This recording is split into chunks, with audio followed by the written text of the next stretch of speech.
Assalamualaikum warahmatullahi wabarakatuh. Waalaikumsalam warahmatullahi wabarakatuh. Alhamdulillahilladzi khalaqal mauta wal hayata liyabluwakum ayyukum ahsanu amala. Allahumma salli wa sallim ala sayyidina wa syafi'ina wa habibina wa maulana Muhammadin sallallahu alaihi wasallam wa ala alihi wa sahbihi wa mawala. Alhamdulillah, pertama-tama mari kita panjatkan puji syukur kehadirat Allah Subhanahu wa taala yang telah menciptakan hidup dan mati, dan di tangannya lah takdir kita digenggam. Kemudian salawat serta salam semoga tetap tercurahkan kepada baginda Rasulullah sallallahu alaihi wasallam sebagai suri tauladan yang baik. Laqad kana lakum fi Rasulillahi uswatun hasanah liman kana yarjullaha falyamal amalan sholihan. Semoga dengan salawat yang kita kirimkan, kelak di akhirat kita mendapat syafaatnya. Amin. Allahumma amin. Sebelumnya saya ingatkan dulu untuk teman-teman yang belum di-mute ini, tolong di-mute dulu ya, agar acara kita lancar dan tidak ada gangguan. Saya ucapkan selamat datang teman-teman yang mengikuti kajian ini. Terima kasih atas waktu dan kesempatannya. Kepada Ustadz Evi Effendi juga, terima kasih atas kesempatannya. Sudah meluangkan waktu untuk mengisi kajian ini. Dan untuk teman-teman yang belum follow Instagramnya Semangat Infak Club, tolong di-follow dan di-subscribe juga channel YouTube-nya semangatbantu.com. Nantinya teman-teman yang sudah bergabung akan mendapatkan beberapa fasilitas, yaitu free ebook, ada juga kajian dari Ustadz yang ternama. Selanjutnya saya perkenalkan dulu pemateri kita hari ini, Ustadz Evi Effendi.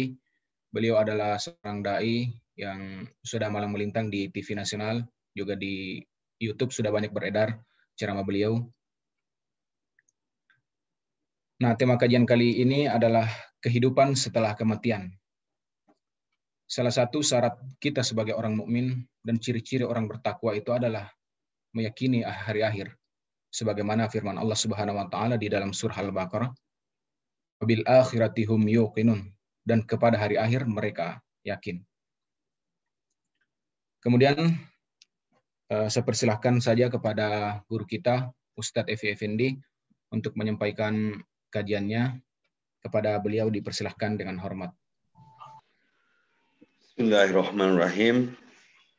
Alhamdulillahilladzi khalaqal mauta wal hayata liyabluwakum ayyukum ahsanu amala wa huwal azizul ghafur. Asyhadu an la ilaha illallah wahdahu la syarikalah wa asyhadu anna Muhammadan abduhu wa rasuluh. Nabiyur rahmah wa qudwatil ummah linaili sya'adah fid dunya wal akhirah. Wa qala Allah ta'ala fi kitabil karim, a'udzu billahi as-sami'il 'alim minasy syaithanir rajim. Kaifa takfuruna billahi wa kuntum amwatan fa ahyakum summa yumitukum summa yuhyikum summa ilaihi turja'un. Al-ayah. Faqala Nabi sallallahu alaihi wasallam, "Ishma syi'ta fa innaka mayyitun." Allahumma shalli ala sayyidina wa habibina wa syafi'ina Muhammad sallallahu alaihi wasallam. Allahumma anfa'na bima 'allamtana wa 'allimna ma yanfa'una wa zidna ilman yanfa'una.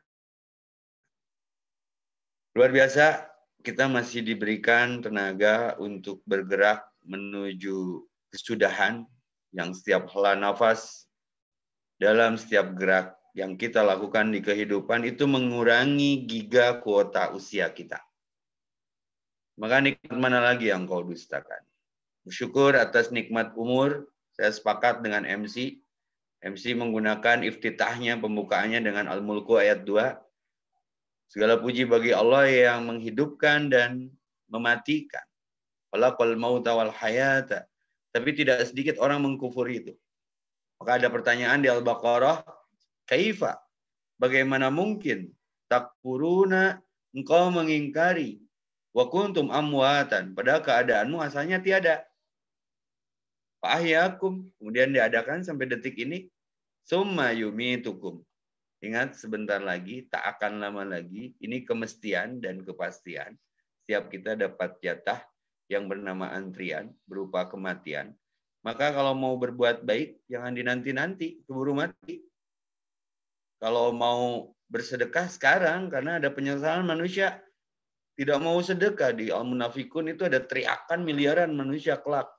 Rabbi laula akhartani ila ajalin qarib. Ya Allah, kembalikan sedetik jadi konflik prinsip. Kenapa? Karena memang perbedaannya sangat jauh dan besar. Detik di akhirat itu 48 hari di dunia. Karena 1000 tahun di dunia, 1 hari di akhirat. Maka sedetik jadi konflik prinsip kelak. Alasannya apa manusia mengajukan ingin kembali sedetik? Menyesal. Kenapa waktu di dunia kami tidak bersedekah?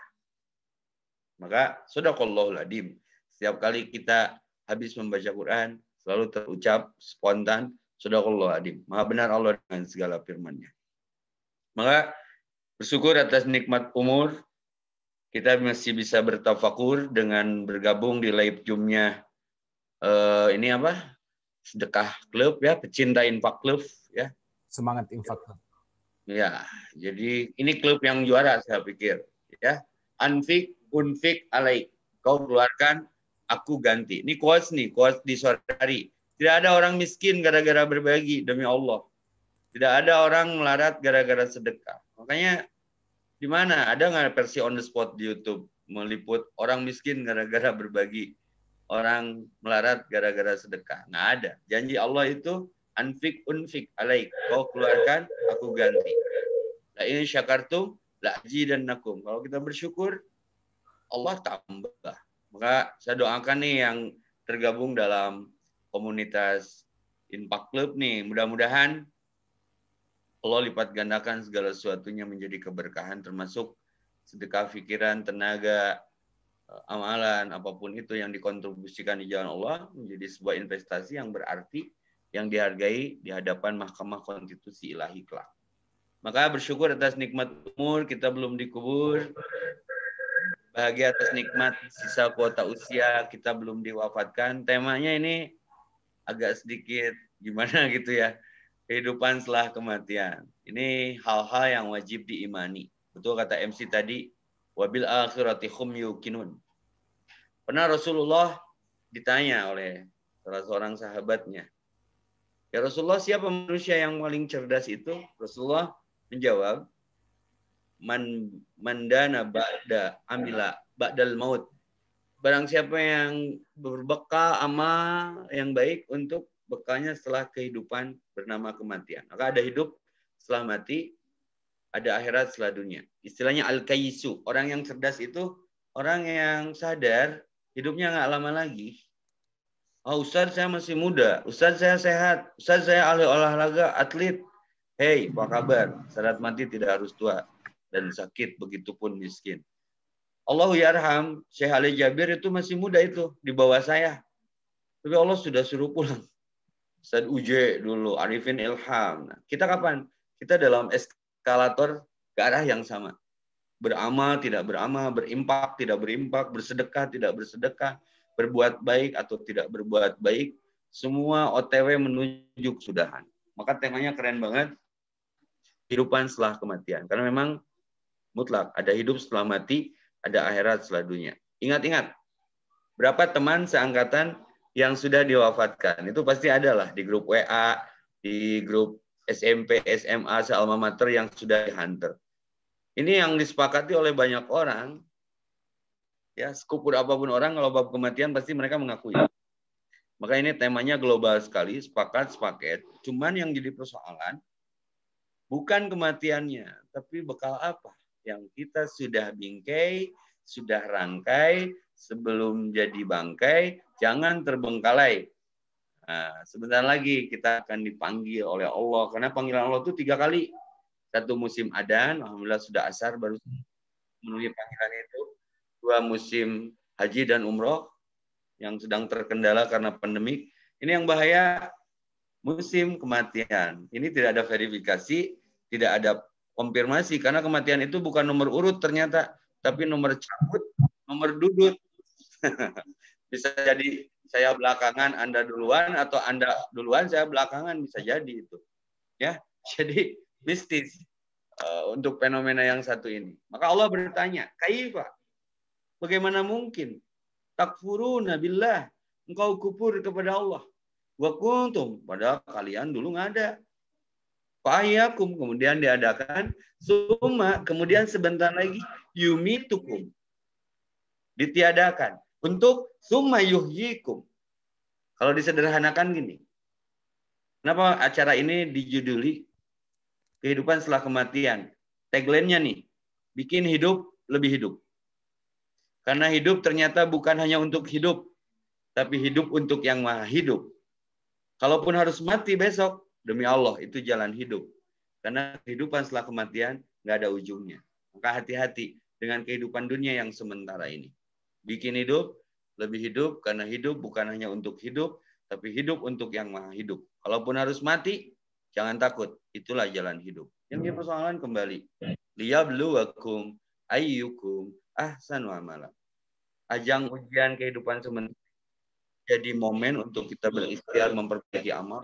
Maka berdoa, Allahumma inni ala dzikrika wa syukrika wa husni ibadatika.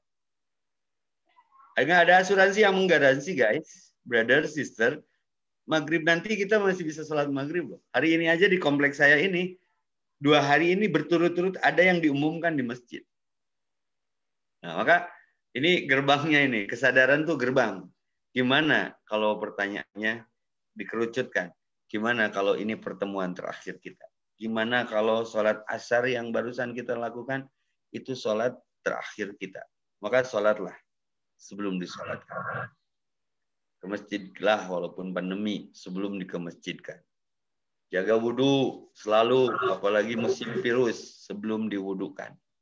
Ini disinfektan yang anti kontroversi, vaksin yang anti debat, udah wudhu aja, jaga wudhu.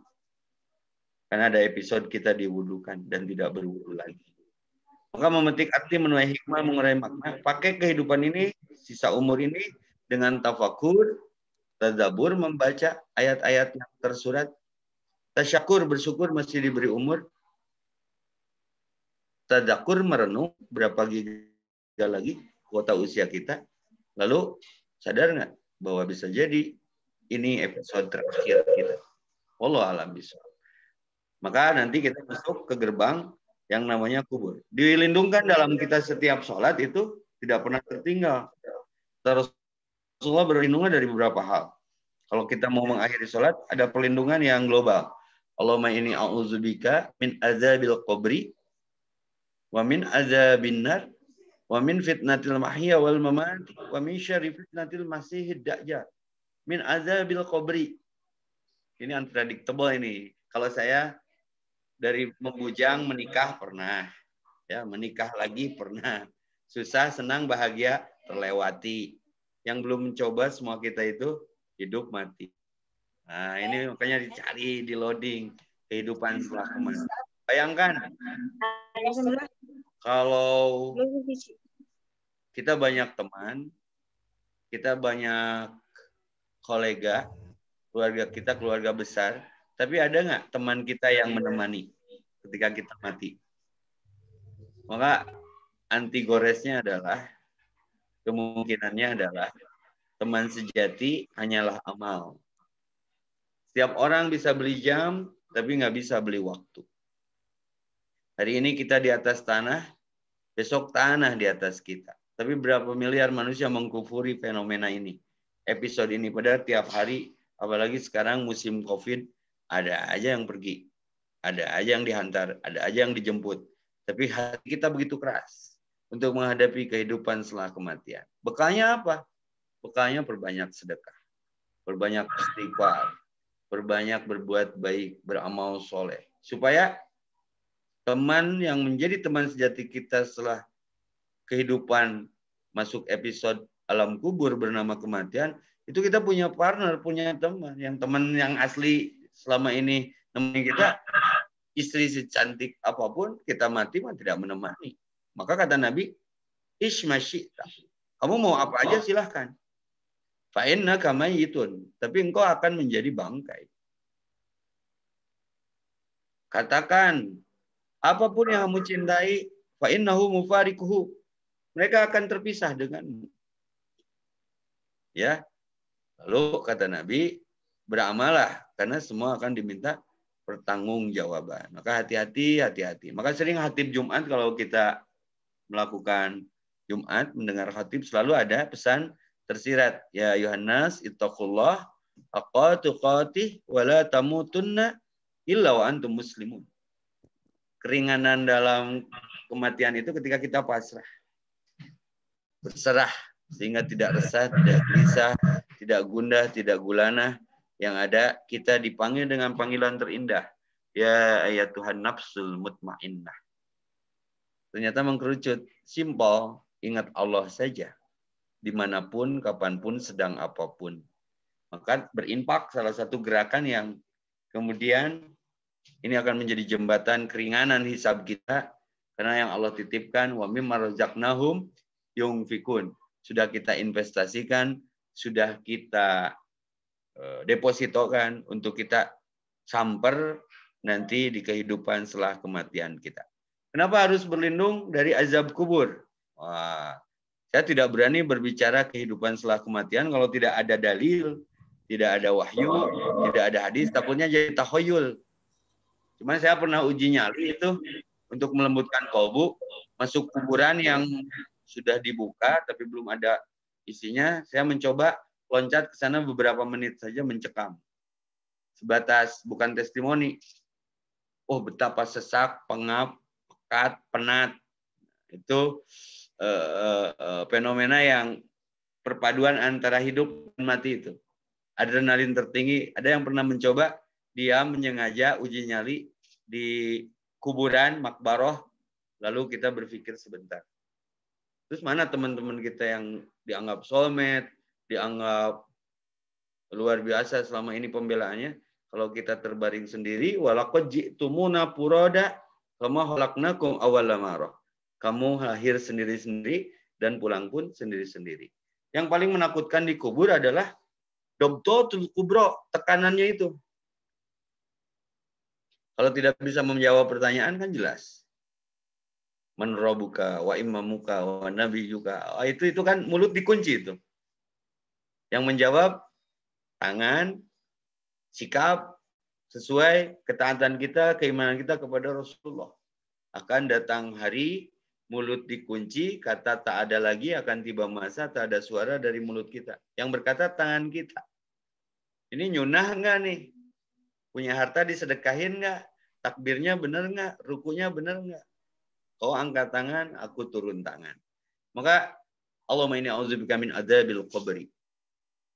Berlindunglah dari azab kubur. Salah satu penyebab azab kubur di kehidupan setelah kematian adalah najis yang tidak terapiki ketika kita sudah buang air, beristinja, lalu ada najis yang terbawa ibadah. Itu kata Nabi, wailul aqab minan nar, hati-hati.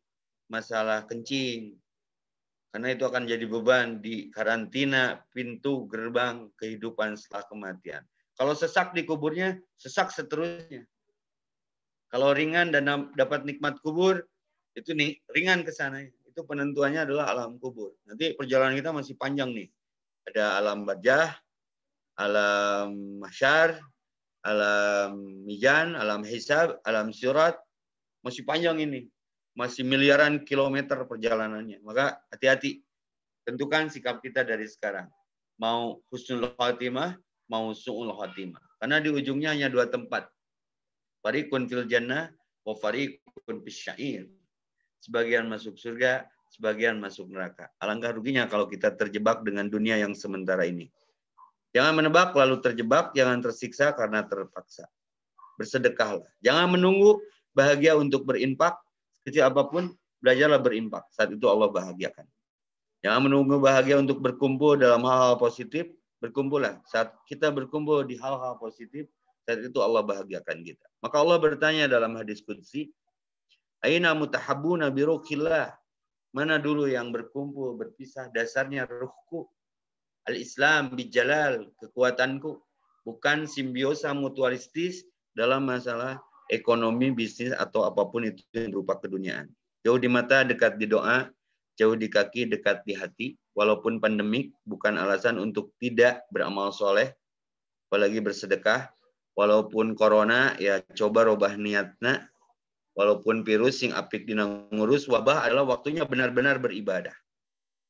Ya, jadi ada takdir buruk itu, yang buruk itu kita bersuudzon kepada takdir yang Allah beri sehingga kita tidak melahirkan prestasi, tapi yang ada adalah lahir frustasi. Maka bagi saya wabah waktunya benar-benar beribadah. Karena kematian bukan akhir segalanya. Justru kematian adalah awal dan gerbang untuk kehidupan yang abadi dan bako selama-lamanya. Maka dengannya memetik arti, menuai hikmah, mengurai makna. Kalau tidak beramal sekarang, kapan lagi? Ingat 5 perkara sebelum 5 perkara. Masa mudamu sebelum masa tuamu, sehat sebelum sakitmu, ruang sebelum sempitmu, hidup sebelum matimu. Maka jangan terjebak. Never give up. Terus beramal soleh. Terus menguatkan ketakwaan dan keimanan, dan jangan wafat sebelum kita berserah utuh hanya kepadanya. Harapannya sedekahun tanpa hubungan, dengan berkumpul di komunitas infak ini mudah-mudahan menjauhkan dari bala. Saya berharap dengan bertambah dan bertumbuhnya komunitas kita ini, saya sering terlibat di beberapa acara di Bandung dengan komunitas yang sama. Semoga pandemik cepat pergi, virus cepat berlalu, wabah cepat pulang, COVID-nya cepat Allah cabut karena mengganggu kehusuan dan konsentrasi kenikmatan kita beribadah. Tapi banyak hikmahnya sih sebetulnya. Saya juga dengan wabah sekarang tuh lahir sebuah buku kelima nih, Oase Rebound. Daun muda dapat untung ilmu dunia dan akhirat sebagai sedekah saya waktu wabah. Ya, jadi nggak ada yang sia-sia kalau kita cerdas memahami kenyataan keadaan yang berjalan, karena ada kehidupan setelah kematian, ada akhirat setelah dunia yang sementara ini. Kak, kullu azalim musamma. Apa yang tidak ada masa expire-nya? Kullu nafsin da'iqatul maut. Setiap jiwa yang bernafas akan merasakan kematian. Kalau diungkap, dibongkar ini tentang fenomena yang sesungguhnya, Sakaratul maut ini karakternya macam-macam. Hatta ke Nabi kita tercinta yang sudah dapat jaminan ampunan pun masih sakit ini. Sakaratul maut itu. Nabi sampai berkeringat. Jangan sampai dirasakan umatku. Biarkan ya Allah setengah dari sakitnya sakaratul maut ini aku ambil aja, saking sayangnya Rasul kepada umatnya. Allahumma sholli ala Muhammad.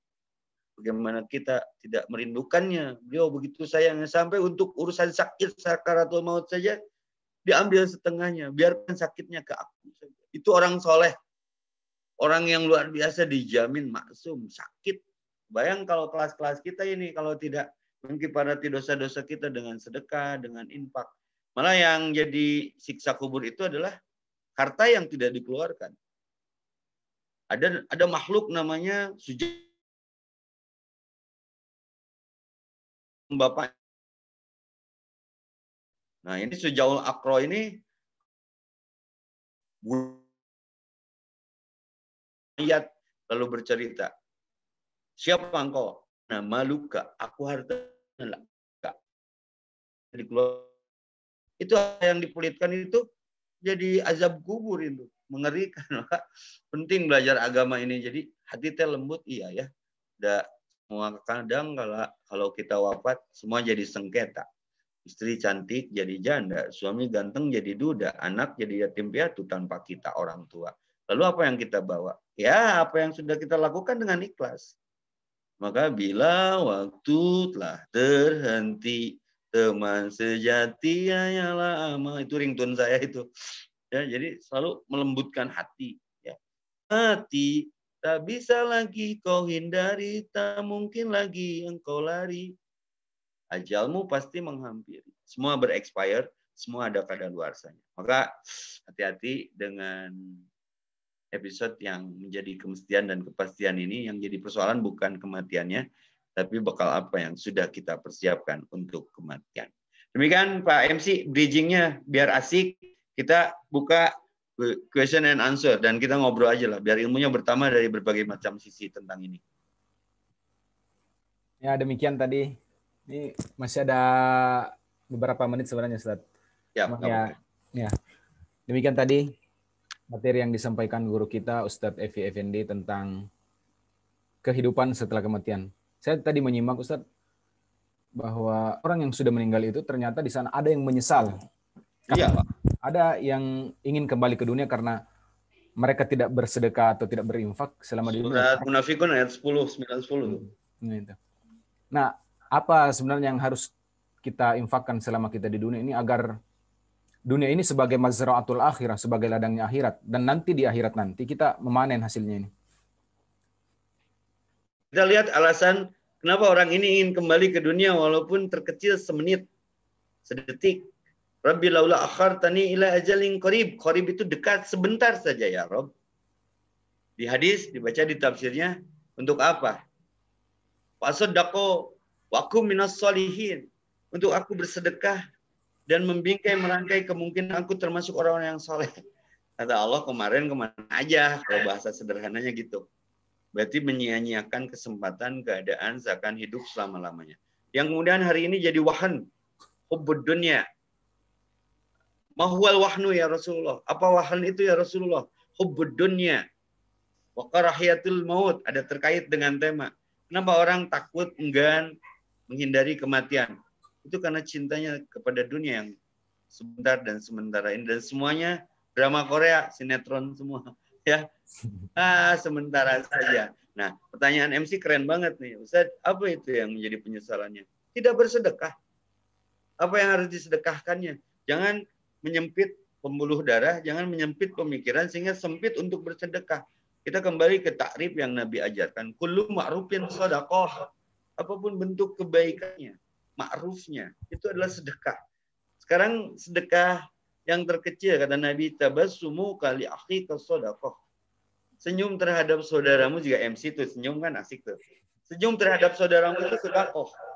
Tapi sekarang di luar nggak bisa sedekah dengan senyum. Kenapa? Terkendala dengan masker. Tapi orang kreatif, udah aja bikin masker senyum. Cuma yang dapat pahalanya maskernya tuh. Ya, jadi itu aja udah kendala sekarang. Maka tanda akhir zaman, ketika orang berlomba bersedekah membawa sebongkah emas, ditolak. Karena masing-masing punya. Yang mahal di kesempatan ini adalah punya keimanan nggak untuk mengeluarkan sesuatunya itu karena Allah, bukan karena oleh karena, atau bukan karena oleh-oleh. Ini kan disorientasi. Saya bersedekah karena ingin dapat jodoh. Saya bersedekah karena ingin naik jabatan. Itu terlalu murah dong. Ya, Allah itu maha melipat gandakan. Maka bersedekahlah karena Allah. Shadaqallahul adzim. Itu kan bahasanya kalau secara letterlek, maha benar Allah dengan firman-Nya yang agung. Artinya apa yang Allah perintahkan lalu kita amalkan itu sedekah. Maka saya punya teori filsafat, sedekah itu dimengerti atau tidak dimengerti, Allah pasti benar. Sekali lagi, sedekah itu sesuatu yang dilakukan, dimengerti atau tidak dimengerti, selama yakin itu perintah Allah, pasti hasilnya benar. Karena agama ini kadang ghairu maqulu maknan, tidak masuk akal. Hasil usaha harus dikeluarkan zakatnya. Tapi nggak ada orang miskin. Nah, Abdurrahman bin Auf itu seorang pembisnis, bukan jago bisnis beliau, ternyata diteliti, dibaca, ternyata tepat dalam berzakat. Sehingga diberkahi. Sampai Syahdan terkisahkan, ini malu tiap bisnis maju terus ini, nggak pernah ada bangkrut. Udahlah beli kurma buruk aja, kurma-kurma busuk dibeli, diborong. Sampai tetap aja ternyata kurma busuk pada waktu itu menjadi antivirus untuk sebuah wabah, tetap menguntungkan. Jadi berkah itu ada. Kalau orang menyesal, nyesel gua kenapa dulu waktu dikasih hidup tidak yakin kepada apa yang Allah ajarkan sehingga tidak jadi sedekah yang bisa dibanggakan. Maka Rabbi laula akhartani ila ajalin qarib. Kalau di tafsirnya itu ada teriakan hartaku, hartaku, hartaku 3 kali. Mali, mali, mali. Kata Allah, tidak ada hartamu kecuali yang sudah engkau pakai sampai lapuk, engkau makan sampai jadi kotoran, dan engkau sedekahkan di jalanku sebagian. Nah, ini kan jadi kuat sederhana Pak MC. Menyesal di awal pendapatan, menyesal di akhir tiada guna. Maka tema ini keren banget saya pikir. Termasuk kepada yang ngomongnya kan lebih dekat ke telinganya, mengingatkan. Kalau nggak sekarang, kapan lagi? Kita berimpak, kita bersedekah, kita berzakat dan berwakaf atau berhibah. Semua dinilai oleh Allah sebagai keajaiban beramal. Miracle of giving. Nah, ada juga beberapa ini Ustaz, ketika di akhirat nanti kan kita ada yang tergolong sebagai orang yang beruntung, ada juga yang tergolong sebagai orang yang merugi. Bahkan ada orang yang tergolong sebagai orang yang muflis atau merugi. Nah, bangkrut. Itu mungkin bisa dijelaskan itu Ustaz. Orang yang merugi jelas. Kita ambil ayat yang kita akrab di telinga, di mulut, di bacaan salat kita. Wal asri. Kenapa orang merugi? Innal insana lafi husrin. Berarti di sini orang merugi penyebabnya satu tidak beriman. Ya. Otomatis tidak beramal soleh. Lalu tidak ada kegiatan saling mewasiati, saling menasihati. Itu kan surat Al-Asr. Itu konflik itu. Kalau kita tidak mampu menggunakan detik yang terus bergulir, masa yang terus berjalan, waktu yang terus melaju, mendekati titik akhir bernama maut, itu lafi husrin. Kebanyakan orang merugi. Illal ladzina, ini pengecualiannya. Kecuali amanu. Berarti faktor merugi itu satu, tidak beriman. Dua, wa amilus solihat. Tiga, tidak ada tausiah. Saling mewasiati, menasihati. Lafi husrin. Lalu nanti ada di ayat yang lain. Kenapa orang merugi? Amalnya banyak ini. Tapi dinilai sebagai qadimna ila ma'amilu min amalin faja'alnahu haba'am mansura. Pas dihisab amalnya banyak, tapi kualitasnya rapuh karena ada pencitraan, ada tidak ikhlas di situ, ada yuraun, riya. Maka amalnya hampa. Kata Allah, minta saja kepada orang yang kau maksud dengan amalmu waktu itu. Ada orang ahli Quran, bacaannya enak, ternyata targetnya rendah, ingin disebut qori atau hafiz. Kamu gagal dalam beramal. Kamu melakukan itu tidak karena aku, tapi karena viralism misalkan. Ada orang syahid, kata semua mata manusia, dia syuhada. Enggak, dia hanya ingin disebut pahlawan katanya. Ini mengerikan ini. Sulit untuk beramal ulang. Kalau ujian dunia kan bisa ya, diulang. Tapi kalau untuk ujian akhirat ini, ada yang terakhir, orang ahli berderma, orang ahli sedekah, tapi dia gagal. Tidak menjadi shodikin di mata Allah, karena Allah tahu zat terdalam dalam hatinya. Ternyata dia dermawannya bukan karena Allah ingin disebut dermawan saja. Sehingga qadimna ila ma'amilu min amalin faja'anahu haba'an mansura. Amalnya seperti debu yang ditiup angin, yang tertiup di atas batu, berhamburan, sia-sia. Nah, ini yang kemudian ada rugi, ada bangkrut, ada muflis, ada yang memang jelas kalau orang kafir mah ya, sama mereka abtola, batal, tertolak. Demikian Pak MC. Ya. Jadi saya jadi mikir ini Pak Ustadz. Mungkin kalau saya di surga tingkatan kedua, mungkin saya akan merugi juga. Kenapa? Jadi, ya kita kan mau di surga level pertama, level kedua. Jadi mungkin orang yang beriman saja mungkin akan menyesal karena tidak ini berbuat. Tinggi, ini pernyataan tinggi.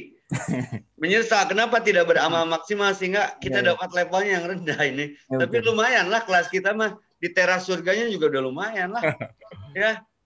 Makanya belajar sunnah, belajar mengikuti para sahabat karena mereka radhiyallahu an wa radu'an.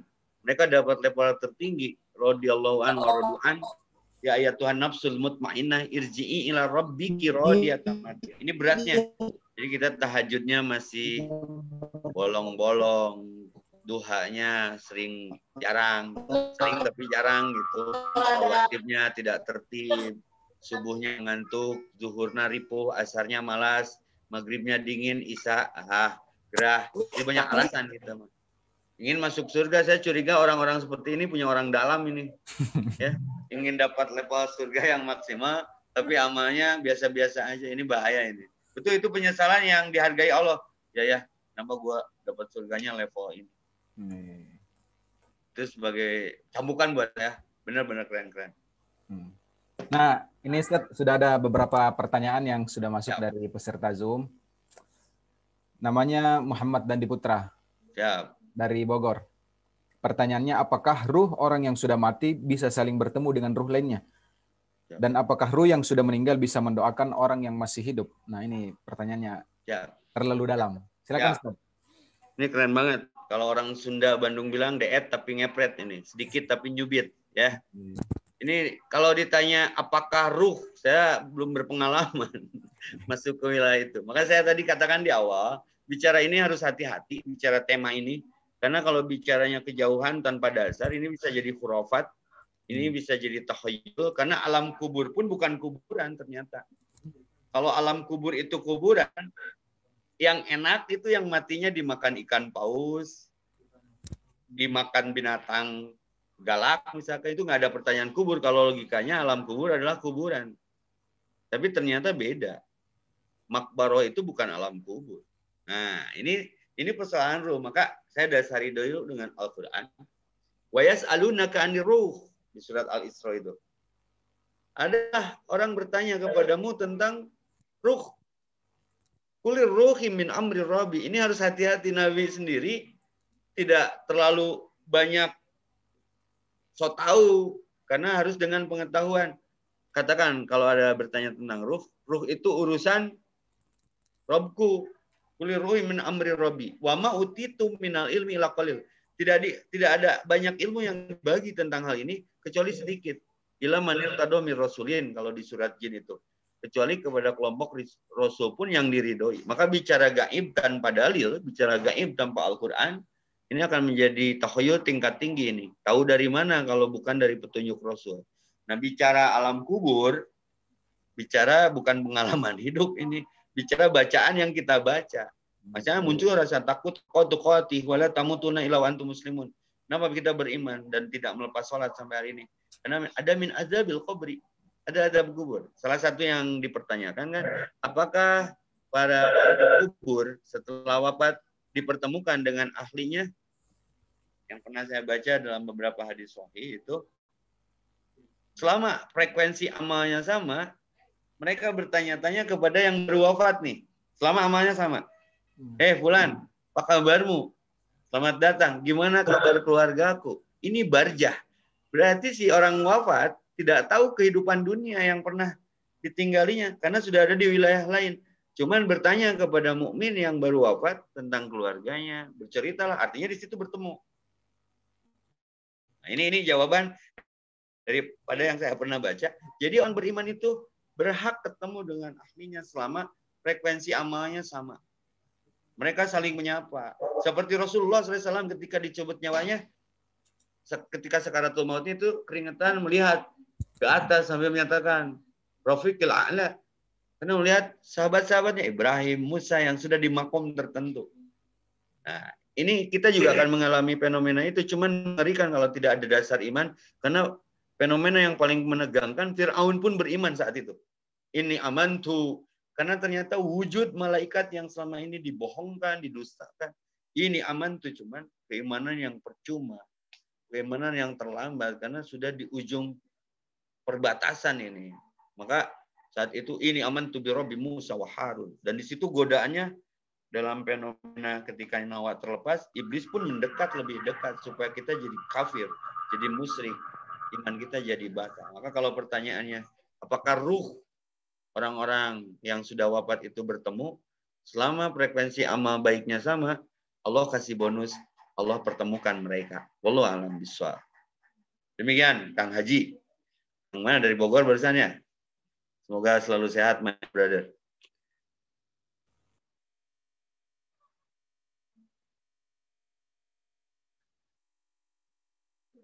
Siap, Kang Ensi. Ada 2 pertanyaan beliau ini.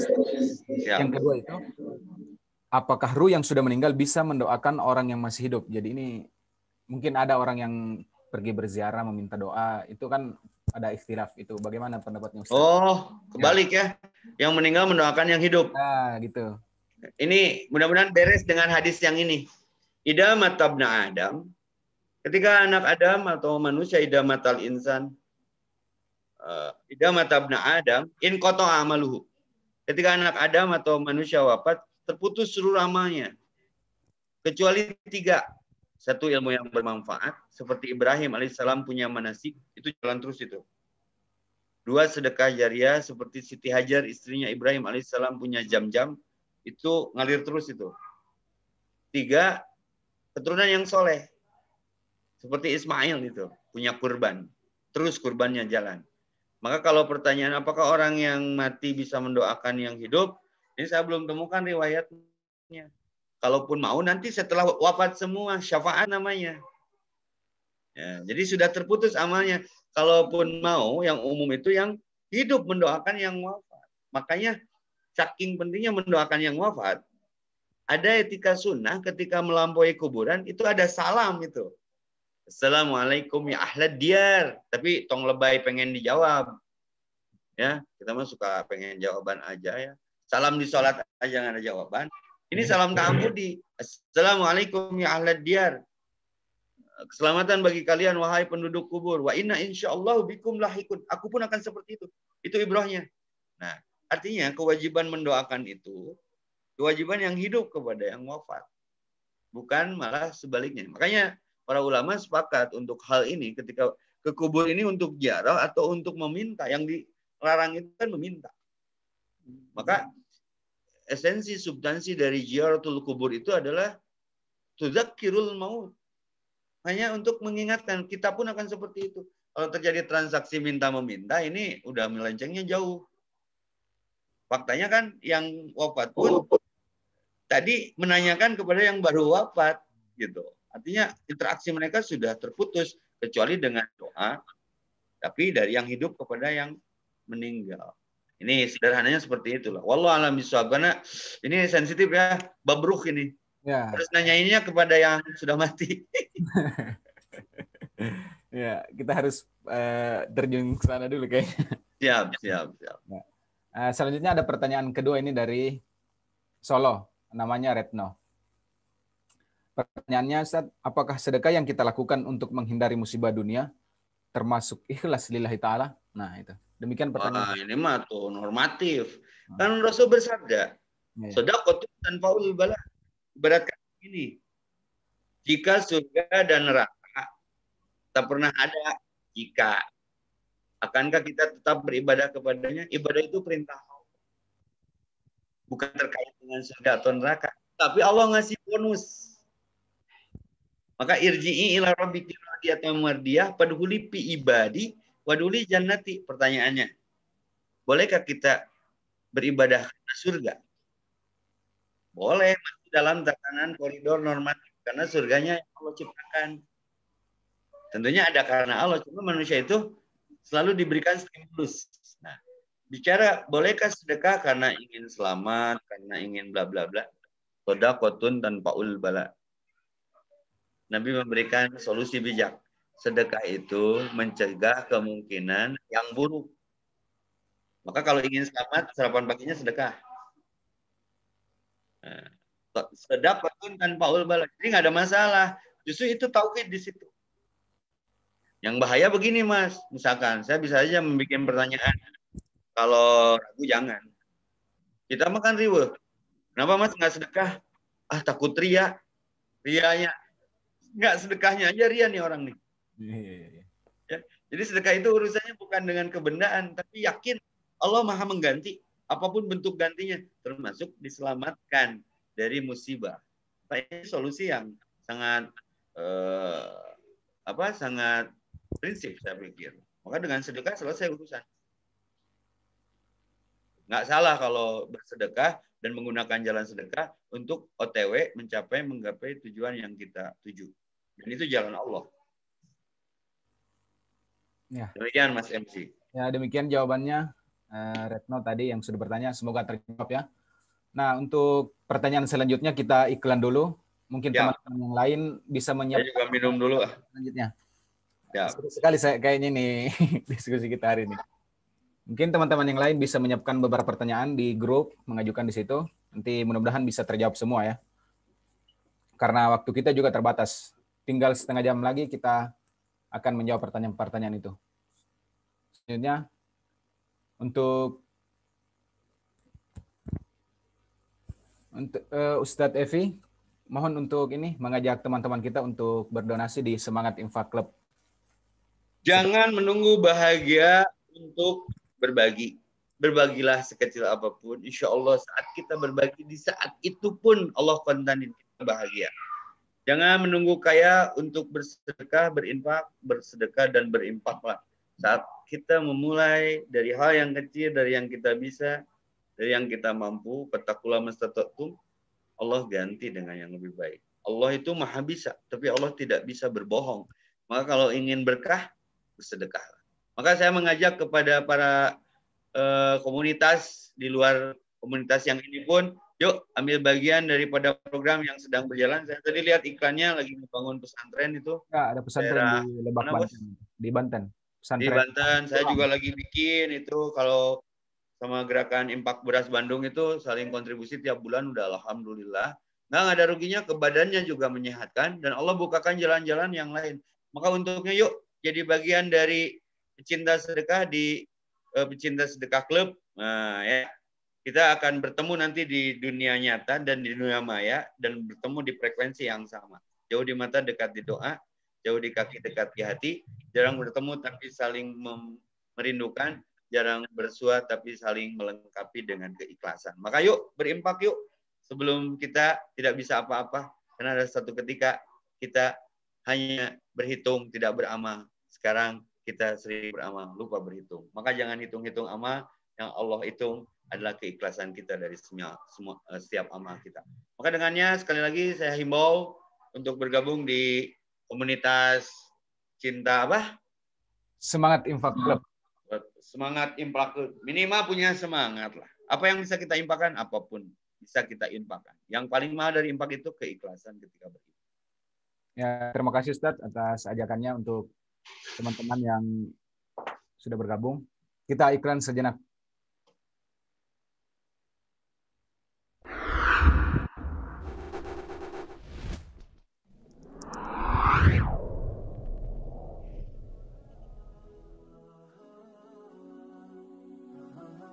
Assalamualaikum warahmatullahi wabarakatuh. Alhamdulillah, masih terus berjalan proses pembangunan Sekolah Tahfiz Generasi Madani yang berlokasi di Jalan Desa Mekarjaya, Kecamatan Panggarangan, Kabupaten Lebak, Banten. Di atas tanah seluas 1,5 hektar ini, insya Allah akan menjadi tempat yang melahirkan para penghafal Al-Quran. Jazakumullah khair kepada kawan bantu yang telah memberikan doa dan dukungan untuk pembangunan Sekolah Tahfiz Generasi Madani. Masih terbuka peluang bagi kawan bantu yang ingin ikut memberikan dukungan berupa wakaf terbaik melalui semangatbantu.com. Semoga dukungan yang kawan bantu berikan menjadi amal jariah dan mendapatkan balasan berlipat dari Allah Subhanahu wa Ta'ala. Wassalamualaikum warahmatullahi wabarakatuh. Waalaikumsalam.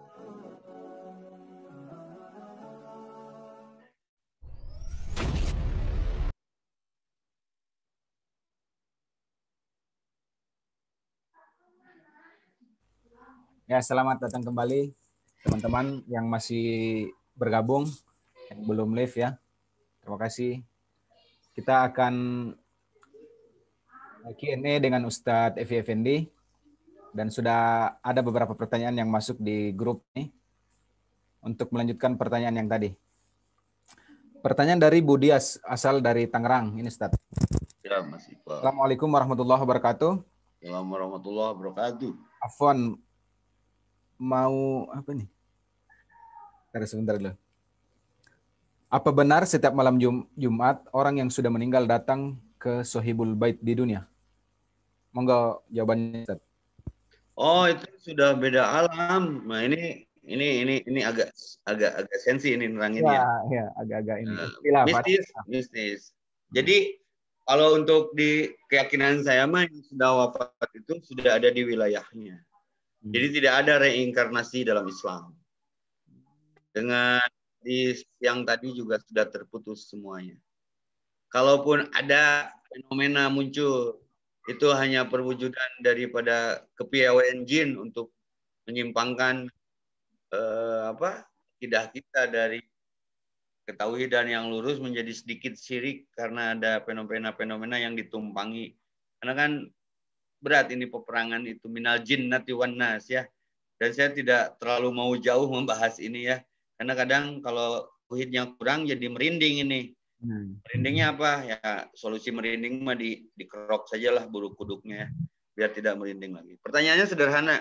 Apakah orang yang sudah meninggal senantiasa datang semalam Jumat sekali? Ini perlu dasar, ini perlu redaksi yang disepakati kesohihannya. Karena kalau disampaikan takut jadi khurafat, takut jadi tahayul.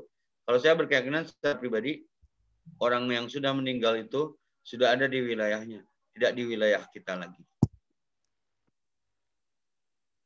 Ya, demikian jawaban dari Ustadz. Semoga terjawab dah dari Bu Dias tadi. Selanjutnya pertanyaan dari Muhyiddin asal Palembang ini, Ustadz. Ya. Bagaimana caranya memanfaatkan harta orang tua yang sudah meninggal? Wakaf apa yang paling tepat dan pahalanya sampai kepada orang yang sudah meninggal? Monggo, Ustadz. Ya. Syahdan terkisahkan. Ini ada anak soleh nih di zaman Rasulullah yang menabung untuk orang tuanya berhaji. Tapi tiba-tiba sampai pada titik pergi, si nisabnya ini cukup, nasibnya orang tua, nisab cukup, nasibnya nggak mengizinkan. Si ibunya wafat. Nangislah anak ini kesedihannya. Lalu dicurhatkan kepada Nabi. Rasulullah, aku berniat menghajikan ibuku. Tapi Allah tidak mengizinkan, malah beliau wafat. Nabi senyum dan menyemangati. Hajikan saja olehmu. Nah, tapi pengertiannya tidak sampai di situ. Anak ini bukan dapat pahala dari menghajikannya, tapi anak ini dapat pahala, ibunya dapat pahala bukan dari haji anaknya, tapi ibu dapat pahala dari mendidik anaknya sebertauhid, sampai sebertauhid itu. Kita konversi, bagaimana cara menjaga, memelihara harta peninggalan orang tua sehingga jadi berkah. Yang umum aja lah, dibikinkan masjid supaya selama masjid itu terpakai, bermanfaat, dipakai. Sekarang lagi ngebangun pesantren tahfidz di Banten, itu kan masih banyak kekurangan. Selama ada yang baca Quran, sholat di situ, bagaimana Mekah menjadi berkah? Itu kan tidak pernah berhenti dipakai sholat, tidak pernah berhenti dipakai ngaji, tidak pernah berhenti orang bersedekah di Mekah, begitupun di Madinah. Kalau pertanyaannya bagaimana memelihara harta peninggalan orang tua, argumentasi barusan cukup jadi rujukan.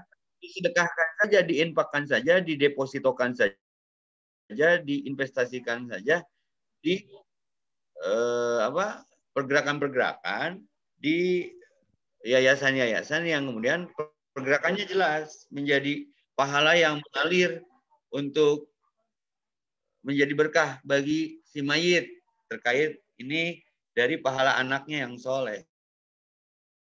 Yang jadi jariah. Maka tidak setiap sedekah jariah. Tapi kalau jariah sudah lebih dari sedekah. Maka kalau bisa sedekah itu yang mengandung sedekah jariah. Sedekah jariah mah kalaupun kita wafat nilainya jalan terus. Seperti membangun fasilitas umum, membangun masjid. Ini jawabannya jadi sederhana. Kalau sayang sama orang tua, manfaatkanlah harta peninggalannya untuk diinvestasikan di kegiatan-kegiatan atau mendukung kegiatan-kegiatan, yaitu difasilitasi kemudian bermanfaat bagi umum. Nah, ini jadi lahir doa untuk almarhum dan almarhumahnya. Maka silman koto sambungkan yang terputus denganmu. Demikian Pak Iqbal.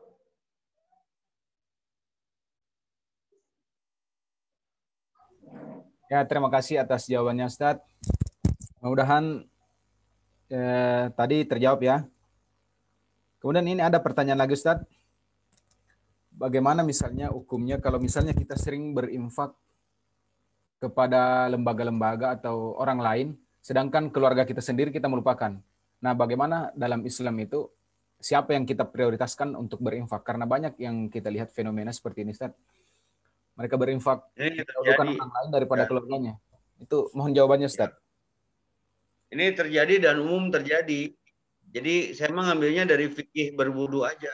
Kalau wudu itu tangan dulu, lalu berkumur. Artinya jangan yang jauh dulu, jangan langsung ke kaki. Nah, ini namanya persoalan disorientasi. Padahal Quran mengarahkannya kepada dawil kurba, yang dekat dulu. Maka Islam mengatur sedekah terbaik itu ke keluarga. Ke anak, ke istri, kalau ada lebihnya, Di luar itu ada 8 asnaf zakat dalam At-Taubah ayat 60. Jadi jangan sampai disorientasi yang melahirkan kecemburuan, jealousy. Kenapa orang lain diprioritaskan sementara kita saudaranya? Nah, ini kan persoalan yang kemudian mengganggu. Jadi ada ketidakikhlasan, ada yang merasa dizolimi.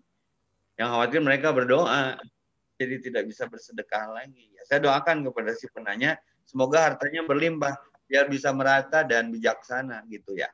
Dan ini namanya krisis disorientasi. Padahal yang dianjurkan itu dari yang terdekat dulu. Dawil kurba, wal yatama, wal masakin, apalagi keluarga. Ya. Ya, semoga terjawab ya dari Naila tadi, Lamongan, Jawa Timur. Selanjutnya ini Ustaz masih siap menjawab ya Ustaz? Masih pertanyaan ini Ustaz. Asalnya dari Lampung atas nama Jamaluddin. Oke. Izin bertanya Ustaz, bagaimana jika kita sering bermimpi bertemu dengan orang yang sudah meninggal? Mohon jawabannya Ustaz. Mimpi itu kan bunga tidur. Saya setahun yang lalu ditinggalkan ayah saya. Tapi kadang-kala kalau hidup belum muncul di mimpi. Ya. Tapi ya tetap sudah beda alam. Pesannya apa? Kita diingatkan kepada tema kita hari ini. Ada kehidupan setelah kematian. Dan yang sudah meninggal itu tidak meninggal. Tapi hidup di kehidupan yang lain. Maka bisa jadi ruh yang datang itu sebagai wujud rindu, ya, sebagai wujud kangen kepada si mayit. Bonus dari Allah untuk kita ingat kepada orang tua kita, orang yang pernah dekat di kehidupan dengan kita, lalu kita mendoakannya karena ada pertemuan. Dan ini tidak semua orang mengalami, ya. Nah, kalau pertanyaannya apa pertanda apa kalau ada orang yang sering bermimpi orang yang sudah mati? Pertanda kita mau mati sebentar lagi. Maka hati-hati dengan mimpi. Ya, artinya lebih dekat ke Allah, lebih banyak mengambil pelajaran, tafakur, tadzakur, tadabur, tasyakur. Itu artinya ya tadi salam ke kubur itu pesannya apa? Kita pun akan seperti itu. Ya, jangan terjebak. Oke. Ya, ya. Mungkin itu isyarat-isyarat gitu ya, Ustaz. Isyarat-isyarat. Ya, mudah-mudahan terjawab tadi ya. Kemudian ada pertanyaan dari Bunda Davi, asal Jakarta Utara ini, Ustaz. Ya. Agak panjang pertanyaannya ini. Apakah jika berinfak setiap gajian atau awal bulan itu termasuk sedekah biasa atau masuknya zakat mal ya, Ustaz? Nah, kemudian dia minta doanya ini, Ustaz. Mohon doanya semoga saya bisa sedekah bukan hanya setiap gajian saja tapi kapanpun bisa sedekah. Oke. Nah, demikian Ustaz pertanyaan yang tadi. Tidak setiap sedekah itu zakat, tapi zakat mah sudah termasuk sedekah, kullu ma'rufin. Tapi kalau tadi Ibu bertanya, setiap ada kajian saya infak rutin, apa itu zakat? Yang tahu Ibu, itu namanya dari posko zakat, posko infak atau posko sedekah. Itu kan Ibu yang melakukannya. Ya, jadi kalau untuk doa semoga rutin ya saya doakan Allahumma kfini bihalalika wa nahramika waghnini bifadlika amasiwaka. Semoga Allah memberikan yang halal-halal, menjauhkan dari yang haram-haram dan mengkaya caranya langsung. Amin. Dan kaya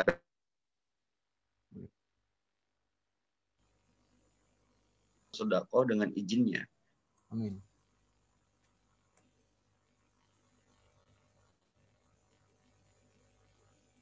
Ini zakat, infak atau sodako, Ibu yang mengeluarkannya dari posko mana, dari kemudian Ibu punya rezeki. Itu aja Pak MC, Pak Iqbal. Ya, terima kasih jawabannya Ustaz dan doanya untuk Ibu Davi tadi dari Jakarta Utara. Ini ada pertanyaan lagi Ustaz, ini agak banyak emang. Dari Mayroza Luciana, asal dari Jambi. Pertanyaannya agak di luar tema ini Ustaz. Ya, nggak apa-apa. Di daerah saya terbiasa dengan mencari kerja tapi memasukkan duit dulu baru dapat pekerjaan Ustaz. Apakah itu haram hukumnya? Jadi ada sogok kayaknya. Oke. Nah, MC juga udah bisa ngejawab. Ar-rasi wal murtashi finnar. Sogok menyogok itu udah jelas haram karena ada kepentingan di situ. Oh, iya. Keinginan yang dipaksakan. Padahal yang mengatur rezeki itu Allah, bukan. Maka ini kuncian untuk kehidupan setelah kematian. berhenti menghalalkan segala cara. Tolong dicatat Pak Iqbal. Berhenti menghalalkan segala cara, mulai menggunakan segala cara yang halal. Kalaupun dapat itu tidak berkah itu. Cara awalnya saja sudah salah. Maka jebakan Batman, min kali plus sama dengan min, plus kali min sama dengan min. Min kali min sama dengan plus. Ini unik ini. Kalau niat salah, cara benar, salah. Niat benar, cara salah, salah. Yang unik, niat salah, caranya salah. Benar. Benar itu teh salah. Nah, yang akan kita bingkai, kita rangkai, plus kali plus sama dengan plus. Niatnya karena Allah, mengikuti cara Rasulullah. Nah, Rasulullah untuk bab riswah ini jelas mengharamkan. Ar-Rosyi wal murtash finnar. Orang yang minta disogok dan yang menyogok, dua-duanya idem masuk neraka. Jadi Anda bertanya, saya yakin ini ragu. Jadi berhenti dengan cara itu. Rezeki itu sudah tertakar, tidak akan tertukar. Demikian Pak Iqbal. Sekali tadi jawabannya, jangan menggunakan menghalalkan segala cara, tapi mulai menggunakan segala cara yang halal. Segala cara yang halal. Nah, selanjutnya ada pertanyaan dari Nopi Triutami, asal dari Yogyakarta. Ya, Mbak Nopi. Pertanyaannya, orang tua meninggal, lalu meninggalkan warisan rumah. Amanah orang tua minta saya untuk menghuni rumah tersebut. Tapi saya tidak bisa karena alasan pekerjaan dan lain-lain yang beda domisili. Nah, bolehkah menjual rumah warisan orang tua yang sudah meninggal, lalu diinfakkan atas nama orang tua? Demikian, Ustaz. Ini ada beberapa akad ini di kasusnya. Orang tua meninggal. Sebelum meninggalnya meninggalkan wasiat di atas waris. Ini kan si Teh Novi ini hak waris ya. Ya. Nah, dia mewasiatkan, Novi kalau mama atau ayah meninggal, kamu tinggal di rumah itu ya. Itu sejenis wasiat atau pesan biasa. Nah, karena kendalanya kita kerja, rumah itu akhirnya tidak ditinggali. Tinggal bermusyawarah saja. Nanti sama kakak, sama adik yang jadi hak waris, yang jadi ahli waris, baiknya gimana daripada amanah tidak terjaga. Makanya waris itu segera dibagikan, biar tidak jadi beban kepada si mayit yang meninggalkan. Pertanyaannya, boleh nggak dijual? Boleh selama itu jadi maslahat. Yang penting kembali ke haknya masing-masing. Yang jadi repot di waris itu biasanya masalah pembagian ya. Dan umumnya manusia kalau menambah jago, mengalih lebih jago, mengurang lebih jago, tapi membagi rata-rata orang diem ya, nyaris tak terdengar kalau bab membagi mah. Ya, paling susah ilmu matematika itu ilmu membagi ya. Jadi mudah-mudahan semuanya soleh sehingga orang tuanya tersyafaati, terselamatkan dengan kesolehan yang ditinggalkan. Nah, mudah-mudahan terjawab tadi ya. Selanjutnya ada pertanyaan dari Syafil Harsanto, asal dari Jakarta. Apakah di alam ruh kehidupan setelah kematian kita masih bisa berkumpul dengan orang tua, keluarga, istri, dan anak-anak? Demikian. Mohon jawabannya, Ustaz. Walaisa lil insan ila masa'a. Tidak akan mendapatkan seorang kecuali dari apa yang pernah dia tanam. Saya ambil contoh fakta yang masih ada dan kuat di Al-Quran. Betapa Nabi Nuh sayang kepada anaknya. Betapa Nabi Ibrahim sayang kepada ayahnya. Betapa Lut alaihissalam pun sayang kepada istrinya. Tapi kita lihat, mereka terpisah. Walaupun setiap yang disebut tadi seorang Nabi. Ibrahim alaihissalam, Nuh alaihissalam, Lut alaihissalam. Maka wattaku, takutlah yauma, kepada satu hari, lataji nafsun an nafsin syai'a, yang di hari itu tidak bisa satu sama lain walaupun pernah sedapur, sesumur, sekasur, selembur, segubernur, tapi dikubur belum tentu sejalur. Maka kalau pertanyaannya apakah ruh yang sudah lepas dari badan untuk setiap manusia yang wafat bisa berkumpul lagi dengan keluarganya? Tergantung amalnya. Tergantung amalnya. Kalau amalnya sama ya otomatis dapat bonus. Aku rindu ayahku ya Allah. Aku rindu ibuku, aku rindu anakku, aku rindu istriku. Cuman persoalannya Waktu di dunianya amalnya sama nggak? Kan ada yang dikumpulkan di surga. Seperti Ibrahim itu. Istri, anak, semuanya masuk surga. Kamu barok ta'ala ali Ibrahim. Wa barik ala Muhammad. Itu tidak pernah ditinggalkan dalam sholat kita, sholawat tersebut. Tapi ada yang sekeluarga masuk neraka itu. Suami istri. Wa mro'atuhu hamalatal hatab. Kenapa? Karena amalnya yang satu sama amal surga, yang satu kompak di amal neraka. Jadi contohnya lengkap sekali. Kalau pertanyaannya tadi sederhana, apakah keluarga yang pernah berkumpul di dunia bisa bertemu lagi di akhirat? Tergantung. Satu tempat tidak, satu surga tidak, satu amalan tidak, satu keikhlasan tidak. Maka jaga dirimu dan keluargamu dari api neraka. Udhulul jannata antum wa azwajukum tukhbarun. Masuklah kepada surga kamu, keluargamu secara berbahagia. Semoga semuanya masuk surga. Amin, amin. Nah, selanjutnya ada pertanyaan dari Aditya Permana asal Bandung ini, Ustaz. Ya. Ada kasusnya dia begini, Ustaz. Ya. Di Bandung tuh katanya ada rumah yang dijadikan sebagai tempat untuk berkumpul salah satu komunitas Islam tertentu. Oke.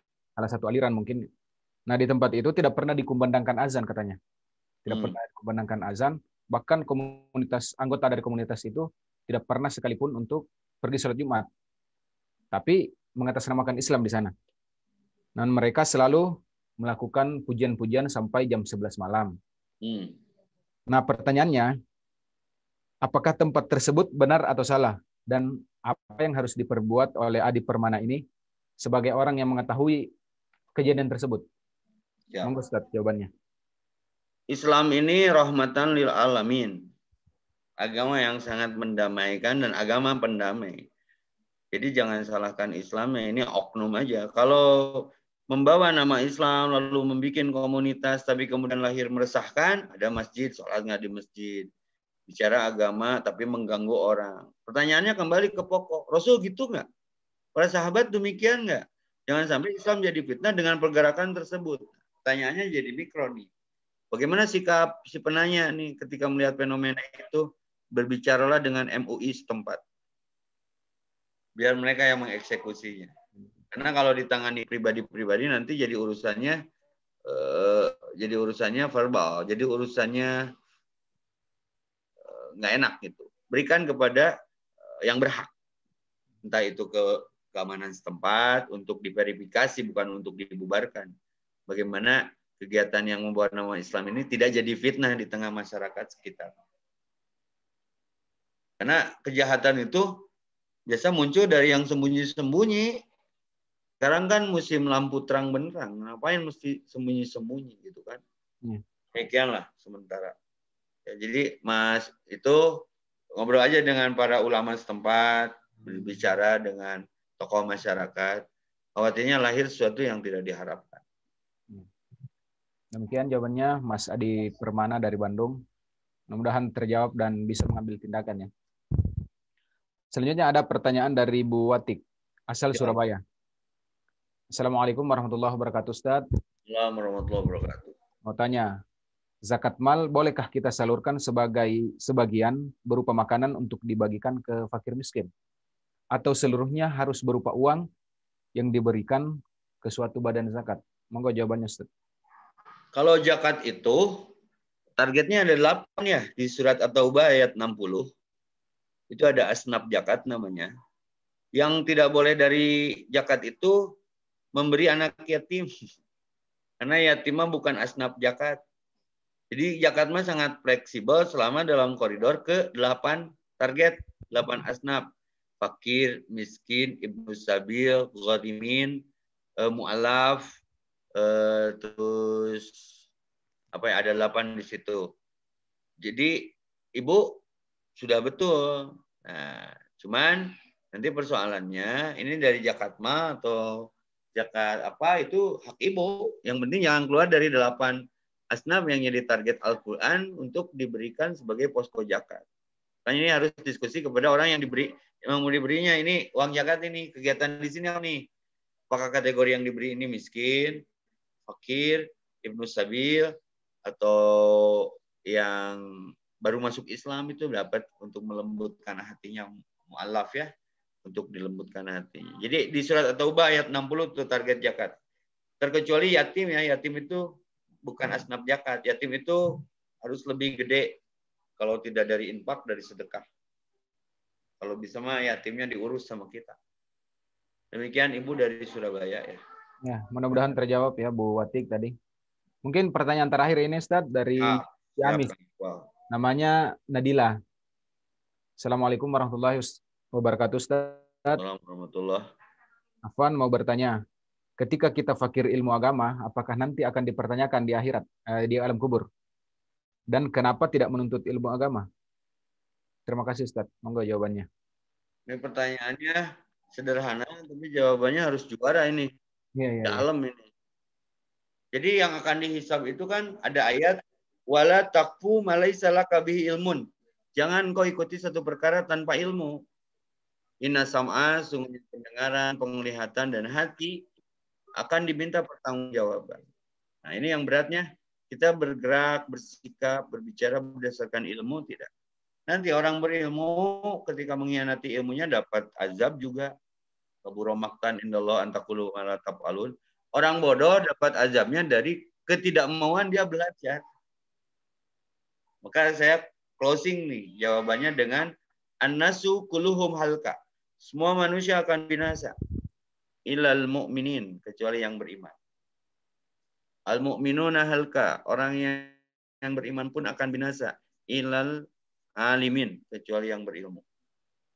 Al alimuna halka, orang yang berilmu pun tidak sedikit yang celaka. Ilal amilin, kecuali yang mengamalkan ilmunya. Al-amiluna halka, dan orang beramal pun celaka. Ilal mukhlasin, kecuali yang ikhlas mengamalkan ilmunya. Al-mukhlisuna halka, ternyata yang ikhlas pun masih celaka selama keikhlasannya tidak merujuk kepada apa yang dimaksudkan oleh Allah dan Rasul. Maka pertanyaan yang terakhir ini luar biasa. Yang jadi azab dari kebodohan seorang itu bukan dari kebodohannya, ketidakmauan dia mencari ilmunya. Itu yang akan dihisab. Sementara hukumnya udah jelas. Thalabul ilmi fardhatun. Sementara mencari ilmu itu menjadi fardu. Makanya dosa kalau tidak mencari. Dan ini pun poin karena ilmu itu tidak terikat ruang dan waktu ya, seperti sholat. Nah, ini live Zoom meeting kayak gini juga. Kalau yang dibahasnya tentang agama, menambahkan hasanah untuk semangat berinfak, beramal, bersedekah, ini juga ilmu. Maka tadi di awal berdoanya Rabbi jidni ilman. Ya Allah tambahkan ilmu. Warzuqni fahman. Jadikan rizki ini pemahaman. Pemahaman ini rizki. Jadi wa amalan mutaqabbalan. Amal kita diterima karena sering menambah ilmu dan disesuaikan dengan tambahan amal berdasarkan ilmu itu. Demikian Pak Iqbal. Ya, terima kasih atas jawabannya Ustadz. Berakhir sudah Q&A kita di hari ini. Dan mungkin Ustadz bisa disimpulkan dulu dari kajian kita tadi. Dan selanjutnya kita akan menutup acara ini. Silakan Ustadz. Quotes untuk closing statement di tema kita yang juara dan menakutkan ini, kehidupan setelah kematian. Walaupun belum sama-sama berpengalaman dan merasakan, setidaknya kita sering mengambil pelajaran dari fenomena kematian yang kita lihat, kita dengar, kita saksikan. Bahwa kita pun akan jadi bagian dari episode itu. Maka kullu nafsin dha'iqatul maut. Pesannya mas sederhana Mas Iqbal. Hari ini kita di atas tanah, besok tanah di atas kita. Hari ini kita beraktivitas, berolahraga, bergerak, berkegiatan di atas punggung bumi. Besok secara acak dan paksa kita dipindahkan ke perut bumi. Mau nggak mau, suka tidak suka. Bukan masalah like or dislike. Setiap orang bisa beli jam, tapi nggak bisa beli waktu.